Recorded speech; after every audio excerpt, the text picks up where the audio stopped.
Hi guys, இன்னைக்கு நம்மளோட சேனலில் நந்திவர்மன் மூவி ரிவ்யூ தான் பார்க்க போகிறோம். இந்த படத்தோட கதை என்னன்னா, நம்ம ஹீரோ அவரோட டீம்லாம் சேர்ந்து ஒரு ஊருக்கு ஒரு கோயிலை கண்டுபிடிக்க போகிறாங்க.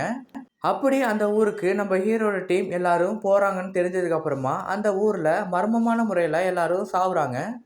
அது ஏன் சாவுறாங்க, எப்படி சாவுறாங்கன்னு யாருக்குமே தெரியல, நம்ம ஹீரோவுக்கும் தெரியல. நம்ம ஹீரோ டீம் அந்த கோயிலை கண்டுபிடிச்சாங்களா, அந்த கொலையெல்லாம் அந்த ஊருக்கு எப்படி நடக்குது அப்படின்னு கண்டுபிடிச்சாங்களா அப்படின்னு சொல்கிற கதை தான் இந்த நந்திவர்மன்.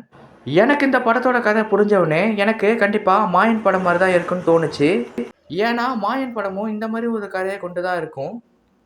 இந்த படத்தோட பஸ் ஸ்டாப் பொறுத்த வரைக்கும் ஒரு சிலை கடத்தல் மாதிரி தான் இந்த படம் ஃபுல்லாகவே போகும்.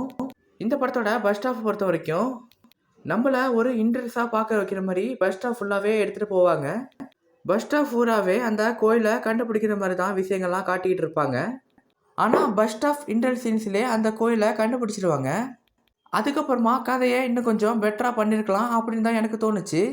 இந்த படம் செகண்ட் ஹாஃப் இன்னும் கொஞ்சம் பெட்டராக பண்ணியிருக்கலாம் தான் எனக்கு தோணுச்சு. ஏன்னா இந்த படத்தில் கண்ணுக்கே தெரியாத வால் ஒன்று இருக்கும், அதை கண்டுபிடிக்கிற மாதிரி எடுத்துகிட்டு போயிருக்கலாம். இல்லை அந்த கோயிலுக்கு அடியில் ஒரு புதையல் இருக்கும், அதை கண்டுபிடிக்கிற மாதிரி எடுத்துகிட்டு போயிருக்கலாம். ஆனால் அப்படிலாம் கொண்டு போகாமல் வழக்கம் போல் சிலை கடத்திலேயே இந்த படத்தை செகண்ட் ஹாஃப் ஃபுல்லாகவே எடுத்துகிட்டு போயிட்டாங்க. அதனால தான் இந்த படத்துக்கு ஒரு மிகப்பெரிய மைனஸ்ன்னு நான் சொல்லுவேன். செகண்ட் ஹாஃப் இன்னும் கொஞ்சம் பெட்டராக பண்ணியிருக்கலாம் தான் எனக்கு தோணுக்கிட்டே இருந்துச்சு. இந்த படத்தோட செகண்ட் ஹாஃப் இன்னும் கொஞ்சம் நல்லா இருந்திருந்தா இந்த படத்துக்கு ஒரு மிகப்பெரிய ப்ளஸ்ஸாக அமைஞ்சிருக்கும்.